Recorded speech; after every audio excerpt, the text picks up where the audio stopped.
Hello, welcome to Unifying Force, episode 63. I'm Cat, Dave, Gio. What's up? Good Howdy. morning. Good, extraordinarily early morning for those of you who have had the daylight savings time in the U.S. Whew. Yes. Yes, thank you. Thanks for joining and making this possible. It's on a very time-restricted weekend. Um, uh, Western Europe, UK doesn't go into DST for another 2 weeks. But in 2 weeks' time, we'll be hitting that spring forward issue. Hopefully, can get through it though. So we were going to resume our talk through the Star Wars Volume 2 of Visions. And we had a really good conversation last time about just the variety, the diversity of animation and storytelling in this one. It's a lot more expansive and global than Volume 1. Volume 1 was more of a showcase of specific anime studios, some very heralded with a big pedigree, and some a little newer. And in Volume 2, you've got 7 different nations represented through the 9 episodes. And we were getting to, I think, part 5. Journey to the Dark Head is where we were finishing things off last time. Did we finish Journey? I think we finish Journey to the Dark Head? I think we did, and we were on the next one. Yeah. Is that the right answer? I think our time was up by part 5. So yeah. So just a little recap. The Journey to the Dark Head was again a throwback to more Volume 1, Yeah. classic anime style, lots of Star Wars themes of hope, good versus evil, trying to escape a dark past and move forward, and had a nice little team up between a pilot and a Jedi. That was by Studio Mir, South Korean animation studio. And then we're jumping across many time zones to Europe, hitting into France with the Spy Dancer. So that was the sixth episode, I believe, of the 9, and it was a very different flavor from what we saw in the first 5 parts. Very So, much. So. I mean, even in animation style, you can see how much very different and very like 2D stylized type of thing that this is compared to like the very technical background kind of stuff of that classic anime that we saw in the last episode. Yeah, that's right. It's a kind of different palette almost in color that they use. It's a little more earthy and muted in style, as opposed to the kind of classic anime look that you had in Journey to the Dark Head. The actual studio itself is quite has quite a diverse set of people working behind it. So it's called Studio La Cachette, and again, based out of Paris. They have 3 principal animators who are involved in this one. Julian Cheng, the CEO, and then Ulissi Malasagne and Osama Bucheria, who work together to get visual development to be something different to what Star Wars has seen, while also harkening back to the sort of prequel era in terms of what the regal outfits and costuming that we saw in the Senate. And you can think of... Well, what I love right here too is that they're basing it on like French history. It's kind of like loosely Lucas, of course, was the Empire is space Nazis. Okay, well, this is an actual figure here this is based on Josephine Baker, is based on figures in the French resistance that would have been fighting the space Nazis or the actual Nazis in real life. Yeah, exactly. It's a really nice use of incorporating the cultural history of the region and kind of harnessing that and giving it the Star Wars flavor. Um, it it actually reminded me a little of I don't know if either of you've been caught Castlevania, the Netflix anime style animation, but Mhm. the more recent season called Nocturne was based in the French Revolution, and when I was taking this episode in, I was thinking very much of that sort of aesthetic as well. Um, and yeah, you can really see the detail, even though the the again, as I was feeling this was a more kind of muted color palette than some of the others. So a lot of expression in the character faces and also in the way they move, which we can't really share here without copyright striking by showing you the Oh actual yeah. episode. But um, there was a very particular type of dynamism to the episode. It's so the basic premise is um, it's almost like a circus tent um, set up to entertain local imperial troops, put on by this outfit, which is actually almost a shell outfit to harbor agents of the rebellion. And so, in having this premise set amongst a dance performance, almost a cabaret style exhibition, you have an ability to use different sort of background stop motion against a very fluid choreographed figure. Well, And and the little Easter eggs I like that you have back here. Here's her bust to keep her little headdresses and necklaces on is, the classic C3PO figure case, essentially. yeah, yeah, And I think the performance, as we saw a few of the slides ago, was very liquidy and fluidy in reminding of the performance that Anakin and Palpatine were watching when he tells them the story of Darth Plagueis the Wise. no, of course, yeah, it's his very iconic part of the saga. You could say some of the biggest character development happens just in that one scene for Anakin, and um, this evokes that kind of the regalia that you saw, the kind of classic auditorium feel, the fact that you've got a special box for those in power, kind of Mhm. higher up, and showing the hierarchy of power in this situation with the Imperials, and um, yeah, so you've got just fantastic fluid animation, as we've said, um, in so the main character Loe and her performance, kind of dancing and jumping between different levels, having this fluid gown. It's kind of an angelic look, but also very ethereal as well.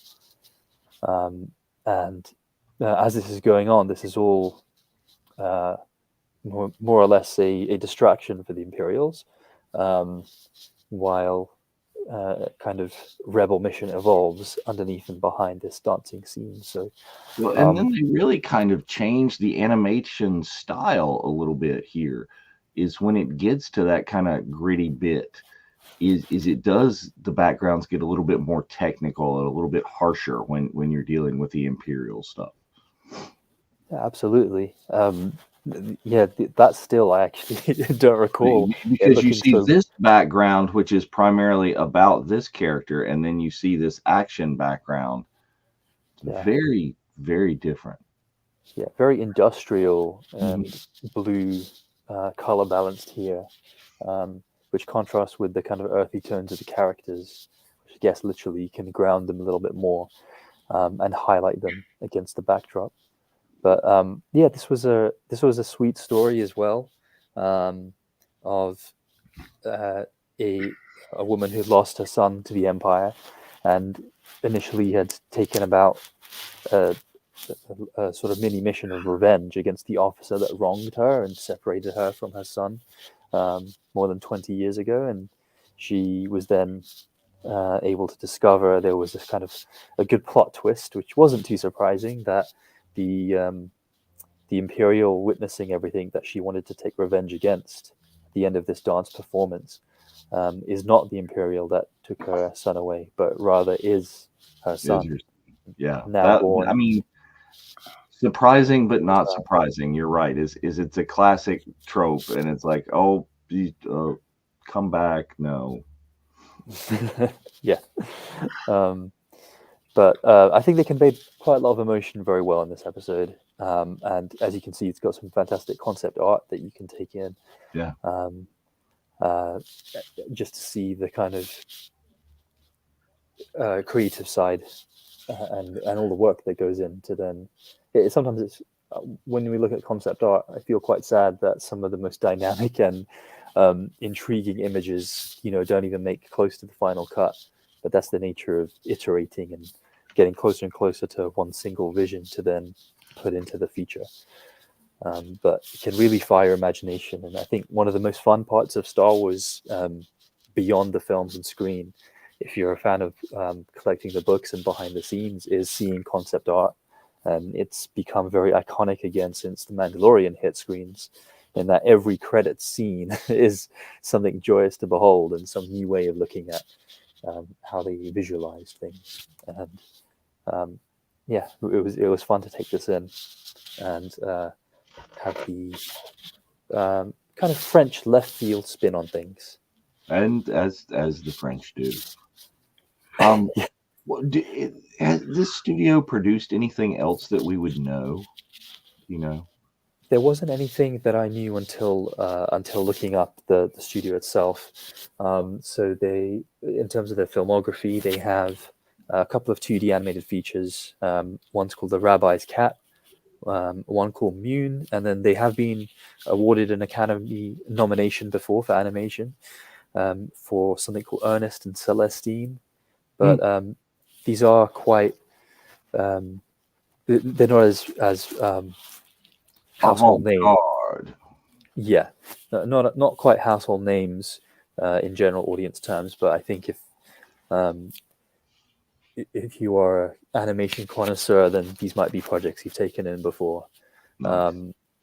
And the executive producer, I think, was involved in Primal, which is Yendi Tartakovsky's latest animation feature, and he's of course has a has an important role in featuring Star Wars in animation by creating the micro series, the really wild micro series that aired on Cartoon Network in 3-minute, 10-minute episodes. Which we completely would never have gotten the entire Clone Wars animated saga without the micro series. Exactly, it's so foundational to the direction Star Wars has taken as a saga, and not just in terms of animation, but characters and storytelling. Yeah, hugely impactful. But let's look down the line at the next one. Let's see. So the next Bandits one was of Golak? That's right, yeah. So this was by Studio 88 Pictures, which are a relatively new outfit, and they were founded by somebody who's worked as a CG artist for years, Ishan Shukla, who was a CG artist in Singapore, creating music videos and TV commercials that were used in the kind of East Asian region and the Southeast Asian areas. He has produced an animated short that was longlisted for Academy Awards, which is where they are initially kind of put forward to be considered by the Academy. And then the next stage is actually getting the official nominations. He's won dozens of awards for that short. It was called Shakoa, and it played at international animation festivals. And since that, he used it as a springboard to set up this Studio 88, which is trying to create more adult-oriented animation. But here, I think we've got a very family-friendly story. A tale of a brother and sister journeying. You can see there's a sweet sibling relationship here, and very vivid colors throughout this one. I thought it was very distinctive to have this styling, and just to have. They're not trying to hide at all that they're clearly illustrating and animating India in Star Wars. Yeah. They're not hiding it. They're using Indian culture and they're telling this story that culture could be in the Star Wars. This is almost like one of those things where it's the Stargate universe where all of the Earth cultures came from other cultures out into space, and you Right. see that's what this happens. Yeah, And I no, I like like that. that. Yeah. Um, yeah, I mean, you saying that, I really like that analogy. It also reminds me actually of Frank Herbert's entire Dune saga and how that was also really good at bringing elements of Earth culture and kind of fast forwarding them and seeing where you could Mhm. go and how it affects houses, families, societies, and civilization going forward. But yeah, some incredible concept art again here. We've got. I think it was interesting seeing. I've always found it how Star Wars can sometimes give you those on the ground, everyday person stories, because quite often we're talking about mythic characters, huge classic archetypes, huge aspects of good and evil, and a huge scale, cosmic, galactic, but also we're focusing on the real famous heroes and champions of the rebellion, the resistance, Right. the Galactic Republic. And here you just have a very ordinary, low-level story, brother and sister, and having a commute. It's not initially clear what era of Star Wars, if any, this fits into canon until we see a little bit later when they reach their destination and this goon shows up. So Right. I um, mean, this is a very Andor-esque type of story. yeah, yeah, that's the feeling I got too. Kind of the regular people, the everyday guys, the real humans that would be experiencing these big changes in the galaxy or happening on their planet, and having to contend with what goes on. And it's always made a little more Star Warsy with the fact that you have a character who's imbued with the Force, and Mhm. then there's that contrast of the non-Force user and what place they could have in the story. But yeah, this I think it's a very simple, sweet sibling story about an elder sibling trying to look out for the younger, them teaming up together. I think it was great having this musical instrument. So pan flutes are hugely important in South Asian music and Hindustani music, um, and they are often used as motifs for um, uh, something playful and something innocent and childlike. And you definitely had that um, in the way you had Rani. So Rani and Charik. Rani, young girl. Her name literally means princess, which is not too surprising, given Star Wars' pedigree with princesses. But yeah, there's a little hijinks and tomfoolery, kind of shenanigans going on here with. Well, you gotta if you're on a train, you gotta have an above the train chase. It's the Yeah, rules. It's yeah, on a train is somebody's going to end up on top of the train. it's the terms of service with the transport, right? It's a condition that you And have to. it's supposed to be, like you said, a stand-in for India, so you have to be on top of the train. Yeah, there's not too much space elsewhere. You're packing every square cubic inch centimeter. You gotta transport the people in some way by hook or crook. That is really great animation, though, for this one. Yeah, I think the use of light and shadow I thought was quite good on the train, and then because you got the change of time of day through the episode, you Mm-hmm. get to see it kind of the train going through in scorching sunlight, and then when they reach the destination, which of course in, would take many hours later, it's nighttime when they Well, and reached. then this super soft field of focus in the background of these, which you really want to concentrate on the figures, but then you see all the beauty and you just throw it into real soft focus, and they're playing with real camera techniques in the animation. Yeah, it really enhances how tangible things feel and gives it a greater sense of realism while still having this very creative escape feel with the actual character models.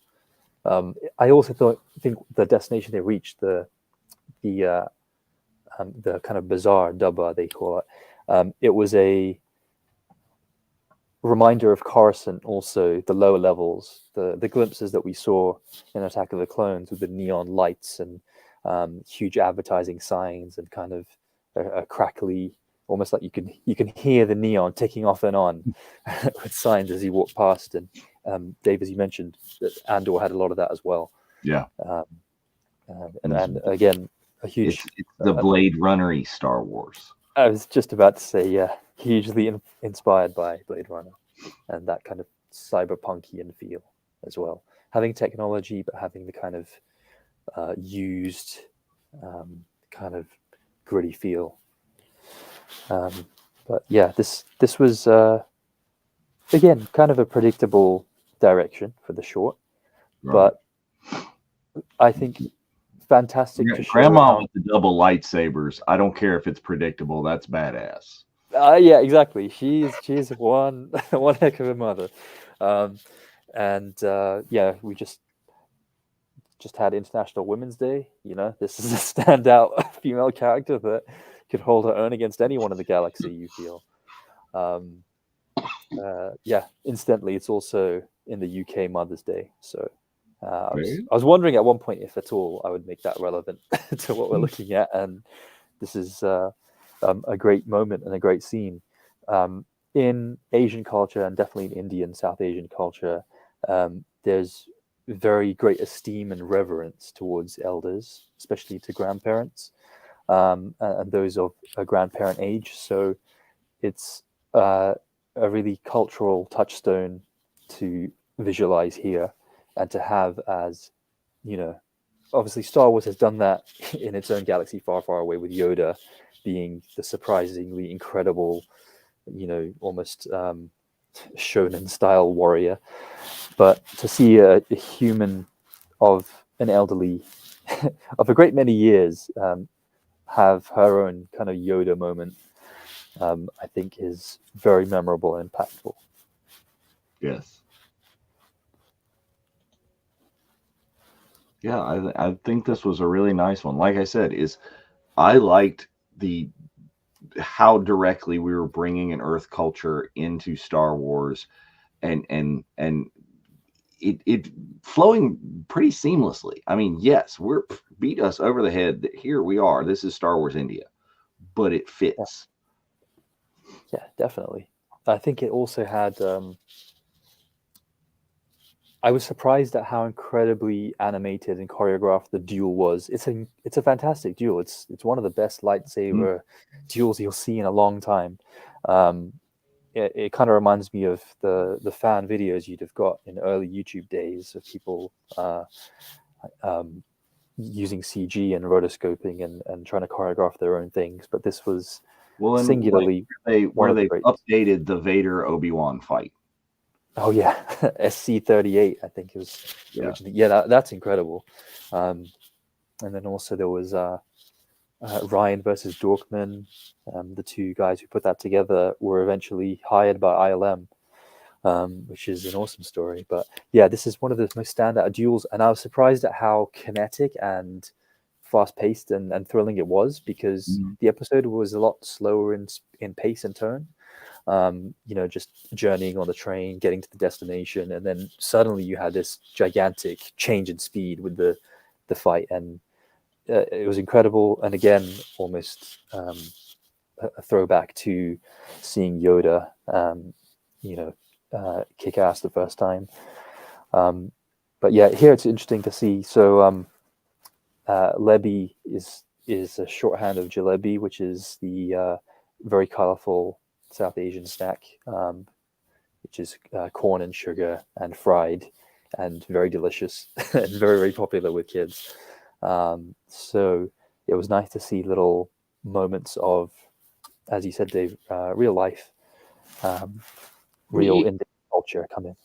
You even had Earth in that little hologram back there. Yeah, good spot. Maybe that's in the background on one of the episodes. That'd be fun. If you look careful. hard enough, maybe, because it is, after all, a long time ago in a galaxy far, far away. It means the Milky Way galaxy does exist in the Star Yeah. Wars And canon. we've got now the ability to galaxy hop and go to different places that we've seen in Ahsoka now. So And I think Dave's onto something when he makes the Stargate connection, because we've seen in Clone Wars how they tied in Raiders of the Lost Ark and vice versa. We've seen the carvings of R2 and 3PO in the Well of the Souls, and we've seen the Ark being carried away by the Techno Union guys and from Rivaloth. So yeah, crossover. It's real. it's not that Earth is not in the Star Wars universe. We just haven't seen it yet. Yeah. Exactly. So let's look at the next one. Is the pit. So this one was interesting because it seemed with Vision Season 2 they were going to be very much international studios away from Lucasfilm's kind of animation itself. But this was actually a collaboration. I wasn't expecting a collab. But this was between Lucasfilm and a small studio called Dart Shitagio. Probably massacred that pronunciation.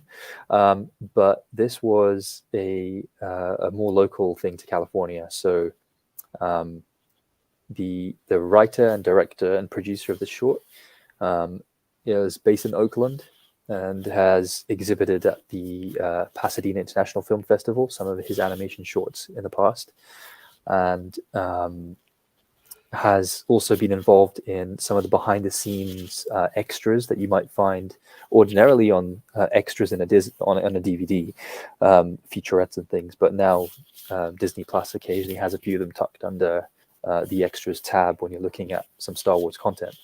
So he's worked on things like the Light and Magic series featuring ILM, and had some roles involving CG with some of Star Wars TV, so Mandalorian, Obi-Wan, and Tales of the Jedi as well. And yeah, this was also worked on by somebody who was key in Star Wars Resistance, which is quite interesting because I'll admit it's some slide for that. Right. I'll admit it's not a show that I've consumed yet. Star Wars Resistance. It did feel like a different kind of demo. I've tried. It's weird. We're not the audience for Star Wars Resistance. Yeah. It is a very, very childish kids show, and I'm sure for that, like I haven't watched the Young Jedi Adventures yet either, because that's not my deal. I don't have young children, so that's not been. In jest, I mock Star Wars Resistance, but it has its audience in its place. Yeah. It does have the one thing going for it is that it does have a very unique animation style compared to a lot of the other shows. It does. Which makes it really stand out. Yeah, if they had tried to make it in the exact same style as Rebels and Clone Wars and just present that level of silliness that they have as continuation of that, no, I can't deal with. But going outside is it having it, and you can kind of see that reflection in some of this concept art. Is this very workaday tattered thing that you get a lot of the Resistance is about these flight mechanics and this, and it's this kind of working mechanic-y people. Right. So this was kind of similar to the beginning of Screech's Reach. It reminded me, because you have this kind of industrialized level of labor enforcement by the Empire, and it's kind of the workers' struggle to kind of unite and try and either get treated better or escape the perilous circumstances. And yeah, I was kind of shocked at how we had a very very clear character violently thrown to the death Yeah, that that was surprised me. I didn't think we'd see that as explicitly as they showed us. So that was a brave decision, and a very impactful one.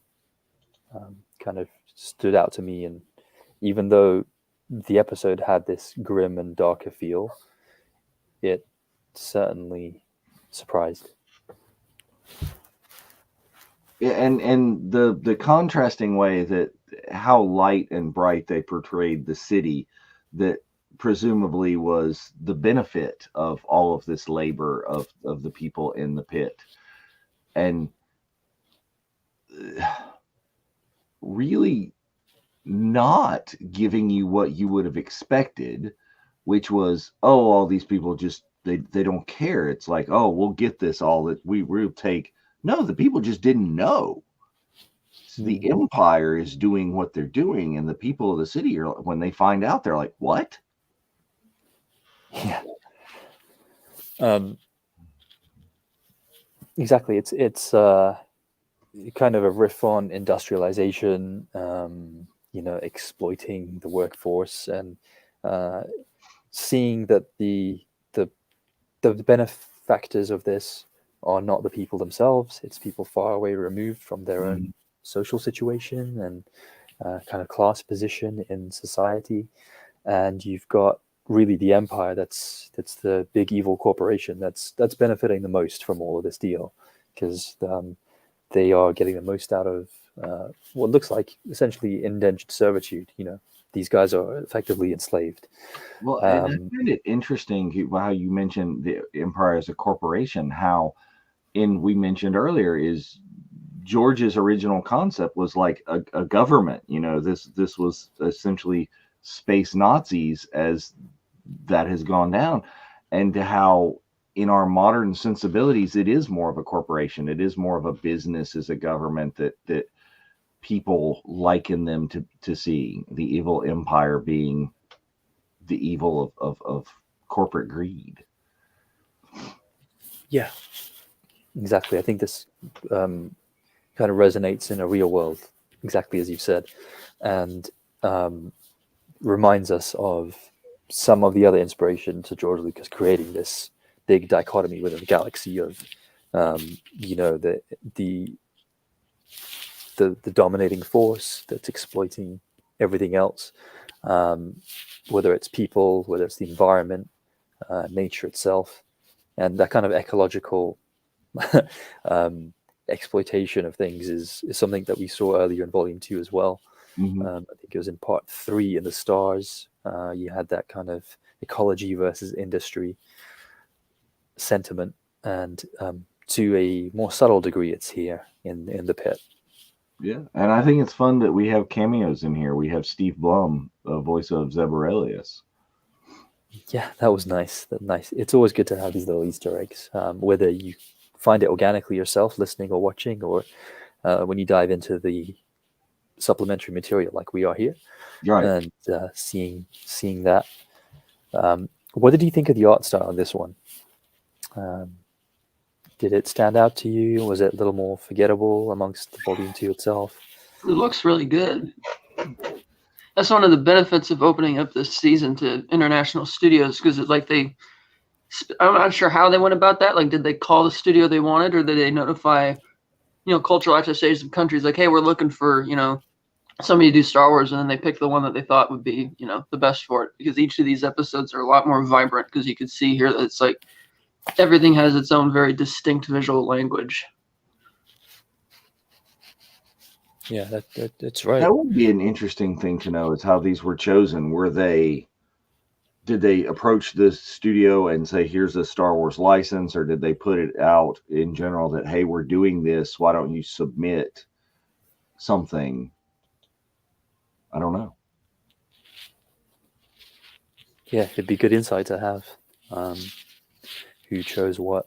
I do like that idea also, that you have a story with people who are like, not aware of what the Empire is actually doing, because as they've seen in the story, the Empire had plenty of allies from planets they kind of helped out, but they're not really aware of the cost of what they did to help them out or how they were able to help them out. That'd be great to dive into that more in like a movie or something, or a TV series. But and also this emphasis on like regular people that we've seen through some of these episodes. Like it's not always just Jedi and Sith.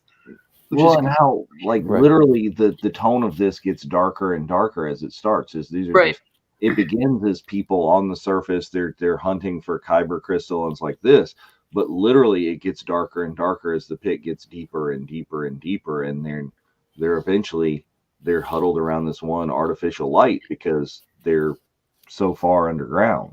And you can see how it's even becoming claustrophobic like that, where the framing is getting tighter and tighter to pull you closer in. It's really good tactic. John Carpenter did the same thing at Halloween. Works really well. Yeah, I felt like this episode could have been the beginning of its own series, mini-series, an anthology in Star Wars, or a kind of story like this would have fitted into the aesthetic and the theme of an Andor. And I think it's interesting to see these stories represented. And yeah, like Kat, as you're saying, I didn't really notice the framing until it's something you mentioned here, but it is something that's quite noticeable. And also, you can. It's a reminder that it's not just the expressions on characters' faces in animation that can produce feeling as you're watching. It can be some more cinematic techniques as well.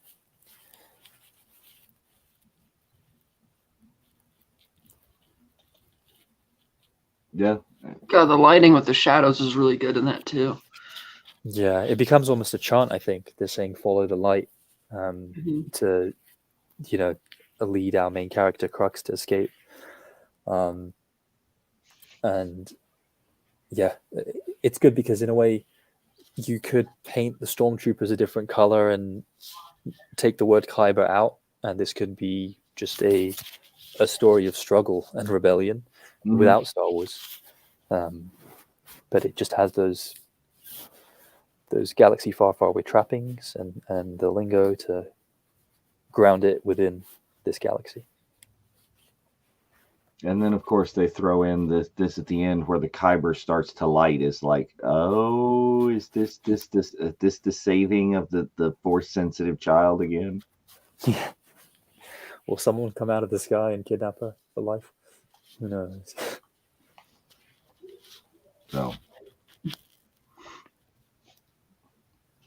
and this one, I enjoyed this one. This was the other one that did it win or just get the nomination? This one was definitely nominated. It won. I think the volume 2 had 8 nominations and 2 wins. Screech's Reach. Annie Awards? Yeah. Yeah.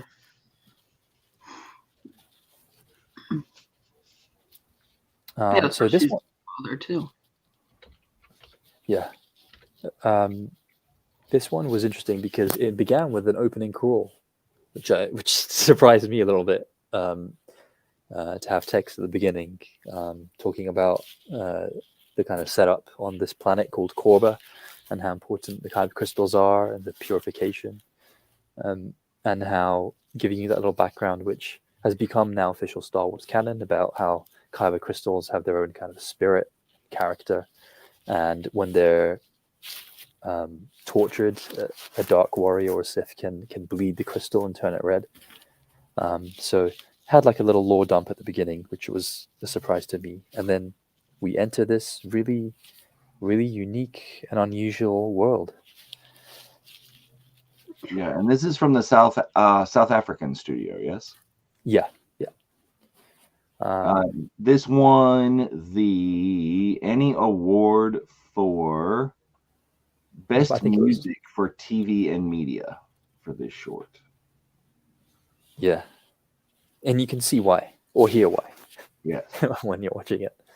Yeah, which we can't regrettably show you because that will get us a copyright strike. We can't give you the audio, but go out and listen to this. It's beautiful.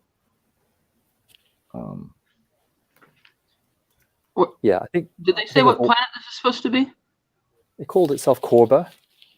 Okay, some of those little images there almost looked like kind of like Batu or something. Some of the, or at least in some of those freeze frames.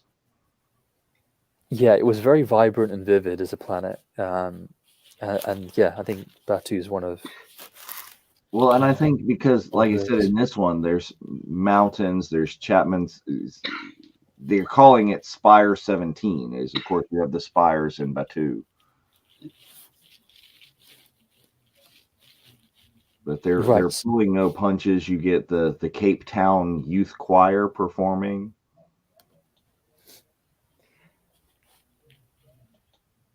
Right. So this was studio was Triggerfish, and um, they, yeah, they're from the Cape Flats in South Africa. Um, they've done a mixture. So the two leads on this, writer and director, Nadia Darius, she's done a lot of motion design and stop motion in previous works, including a couple on the BBC, little animation shorts, Stickman, Revolting Rhymes.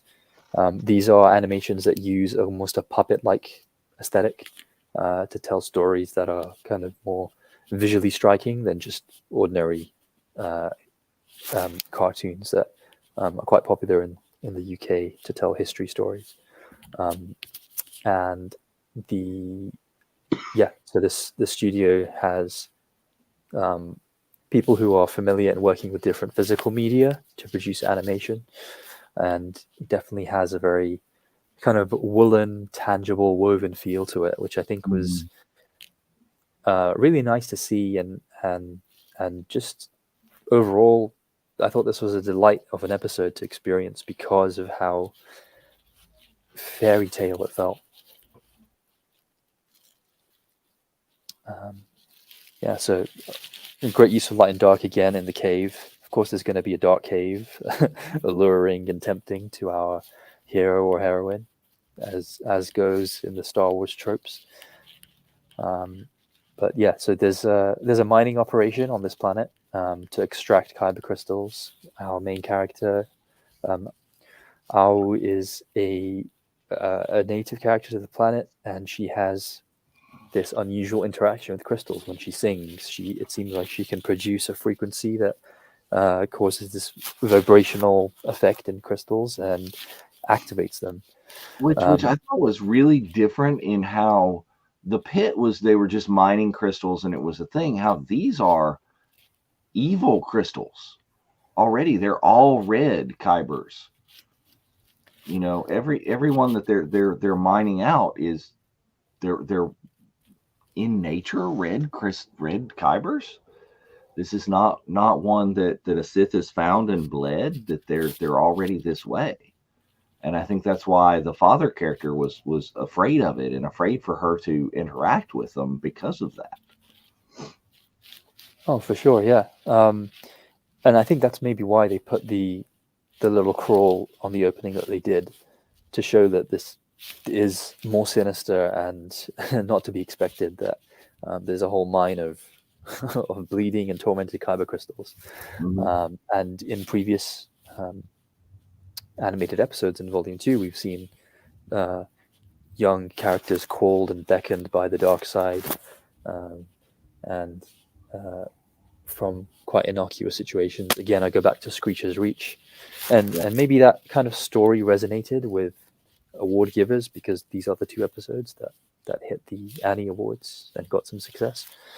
But yeah, so there's the They are father of that. two of the ones that kind of hit you over the head with the Star Warsiness. You know, they really they are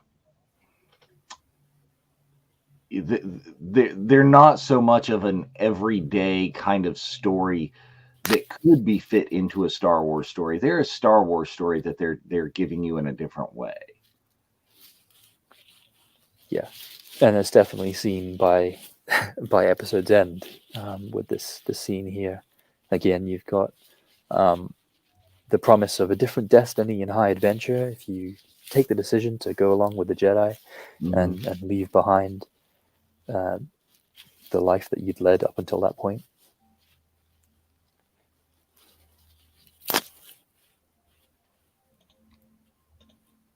Yeah, and I think also the idea of having this purification, to me, kind of alongside the very vibrant, verdant greenery we had on this planet Korba, and in the village that Ao and her father Abbat live. Again, just hit that ecological theme to me, in that you're kind of looking to purify something and take it back to its natural form. It almost harkens to George Lucas's idea of the Force being this general neutral entity within all things, and the dark side is not the opposite, a light and dark kind of binary, but it's a cancer, it's a poison, it's a corruption within what's neutral and natural and balanced. And you have that here with Ao's song being able to purify crystals and take them back to their neutral state. Yeah.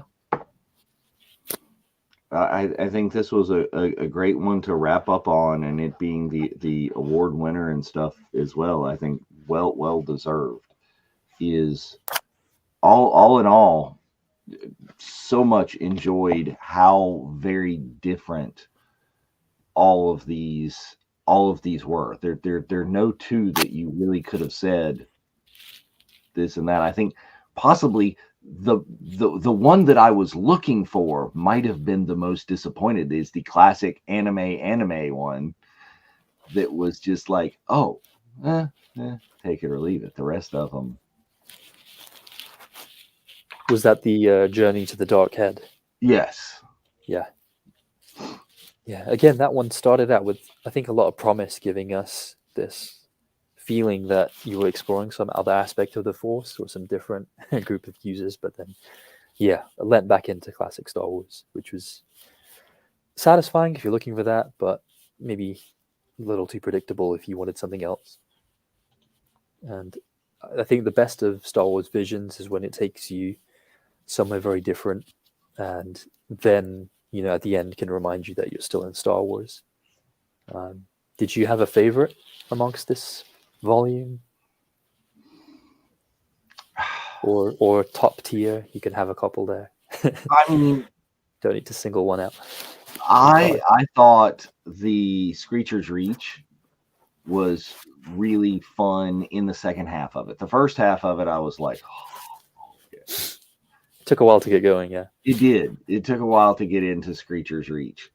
But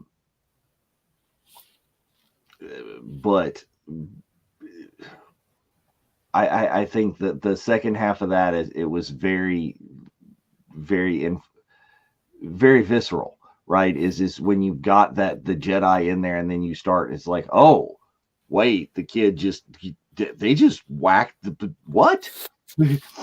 it took a dark turn very quickly. Yeah, it's like that escalated really quickly. Mm-hmm.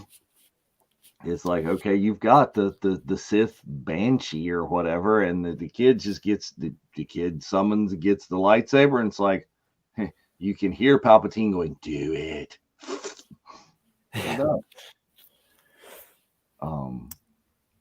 Yeah, I think it was definitely, you could tell that one was probably going to be critically loved as well, which is probably why it was nominated and won. And then I think I really enjoyed as an animation style too, once I had gotten past the fact that I wasn't going to get straight up anime like I was expecting. The one that was done by the Wallace and Gromit Studios.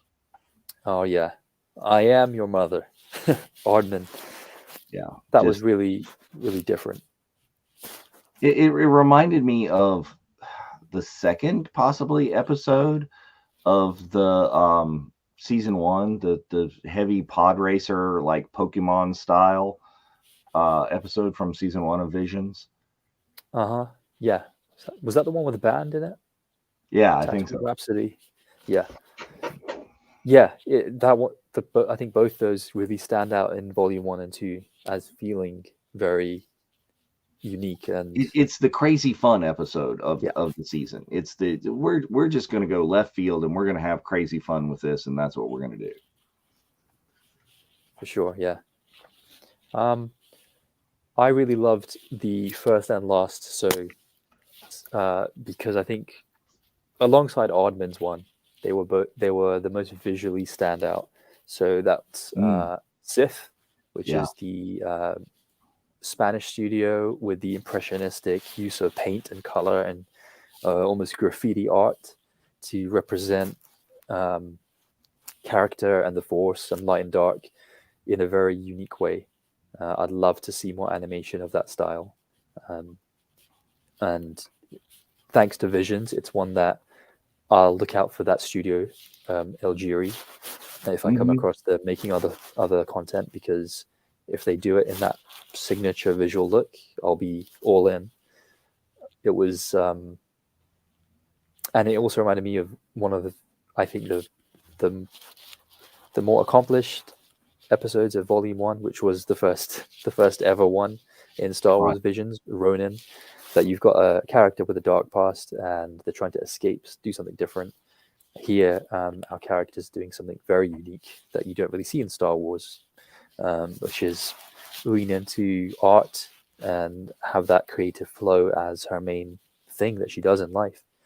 And it reminded me of like some of the other visual moments we've had in Star Wars animation that are canon, as we've seen in Rebels, with Sabine being an artist and having that Mandalorian culture represented. And then we had, almost monologues from Grand Admiral Thrawn in season 3 of Rebels and season 4 when he's trying to hunt down the Ghost crew, and he's admiring the art and he's being a kind of connoisseur himself. Yeah. And I think there's so much of a backstory that can be told about Sith is like, what's happened? Why is she missing the arm? What's going on? Why did she go? What happened that she's run away from this life, or how did she get into this life to begin with? And there's a lot more that could be told from this one. It makes you ask questions. Yeah, definitely. And they managed to produce a novel from Ronin, giving that character backstory. So they could probably do the same here, Mm. if those that have that power wanted to tell that story. So I tie this with Our's song, the very last one, and I just really loved the way music and sound was used, and that uh, yeah, again I come back to the words woven, the kind of woolen cotton feel, threadedness of things in the stop motion, and the mixture of kind of stop motion, static backgrounds, and CG, I think made it very mesmerizing to take in. But yeah, there were a lot of really strong animation styles in this volume, and it would be great to see further installments of Visions in the Yeah, future. I would look forward to see how you would go, what different and what new could they do in a season 3. Is they went so very different in season 2. Can we go completely differently in season 3, or is it going to get stagnant? But that's something else I want to see. Is I would love to see another season of Visions. I want to see like another season of Tales of the Jedi or Tales of the Sith. Definitely. Yes, please. Yeah, there are so many stories to tell, and animation is a great medium to tell them. I don't know if this is taking away from Visions as an idea, but some of these episodes I'd like to see a continuation of the story. I'd like to see, even though it kind of, as I said before, it kind of freaked me out. Screech's Reach. I wouldn't mind Mhm. seeing what that Sith mother does with the very easily led main character Mm. in the future. Maybe seeing some kind of dark side training or exploring that element of Star Wars, which is pretty much unsaid. And Yeah, that would be an interesting season 3 if we got like a prequel to Sith and a sequel to Screecher's Reach, and something else. They could animate the novelization of Ronin. They could yeah, give us that. And and I'd really love a sequel or continuation of The Ninth Jedi, which was the Mhm. middle episode in Volume 1. I think that storytelling and the characters and the kind of red herring rug pull of the Sith and the Jedi being not who you thought they were was great, and that setup of kind of environment and the bigger galactic picture of that setting in Star Wars, I thought was really fun. And so yeah, if they could give us a continuation of some of these episodes, that would be great. But if their remit is only new stories and only anthology episodes, standalone features, that would be great as well. Yeah.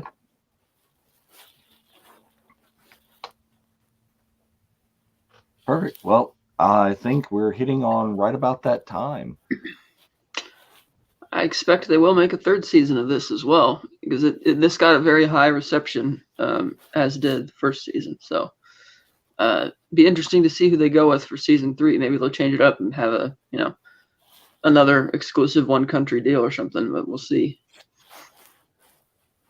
Yeah, that's another way to go, is if I do think this is one of the best things Star Wars has going for it right now, because the variety of different types of stories they're telling in this, and it's like they follow the KISS rule of screenwriting: keep it simple, stupid. It's like these really beautifully simplistic, great stories, which could be great springboards for movies if they want to do that. Just like, not everything has to be tied into the main, Skywalker saga canon. Like, they could pick something like this as a springboard and say, hey, let's make a movie. Like season 1 had that one of the episodes had its own spin-off novel that got published and did rather well. So it's like, yeah, like there's all sorts of things to draw from. Pay attention, Lucasfilm. You have the content. It's right here. Yeah, I mean, that would be a highly interesting thing to just see, is if we had a Visions the movie, is just a random out there Star Wars feature length Star Wars. It connects to nothing. It's just in the universe. Yeah, definitely. That's kind of the promise that I thought we were given with having a Star Wars story be a thing. Individual stories don't need to touch anything else. Leave all the prophecy and the saga and all that stuff. But then the stories that we've gotten just tied directly to the main saga. Yeah, just give us space. Just separate a couple of light year space and distance between the saga and future stories would be good. You don't need to go to Tatooine again. I'll just say that. No more Tatooine, please. I feel like I have an allergy to that place. But anyway, if you haven't checked out Star Wars Visions, you should go do it. It's a perfect thing to do at season 1, season 2, and just hit it here and there. You don't have to feel like you have to go watch every episode in order. They're not set up that way. If you have heard of one that highly interested you here, just go watch that one, and it'll lead you to watching others here and there. But it's not something that needs to be digested in the order that it was produced. You could go get any one of these, and they are their own shorts. So I think that's it. Like I said, we're right here, right at our time. It's 12:01 in the new daylight savings rigmarole. So until next time. Yeah, thanks for joining us. May the Force be with you all. Yeah, Force be with you.